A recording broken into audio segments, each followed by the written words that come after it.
ஆப்பிரிக்காவில் மிகவும் பிரபலமான யுனெஸ்கோ தளம் இது. சரியான விடை கேப் டவுன் ராபன் தீவு. யுனெஸ்கோ உலக பாரம்பரிய தளங்களை அதிக எண்ணிக்கையில் கொண்ட கண்டம் இது. சரியான விடை ஐரோப்பா. ஆசியாவின் பழமையான யுனெஸ்கோ தளம் இது. சரியான விடை அங்கோர் வாட். எந்த நகரம் அதன் வரலாற்று மையம் மற்றும் காலனித்துவ கட்டிடக்கலைக்காக யுனெஸ்கோ உலக பாரம்பரிய தளத்தை கொண்டுள்ளது? சரியான விடை கார்டேஜினா, கொலம்பியா.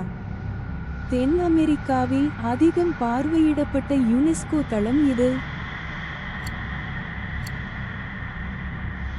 சரியான விடை மச்சு பிச்சு.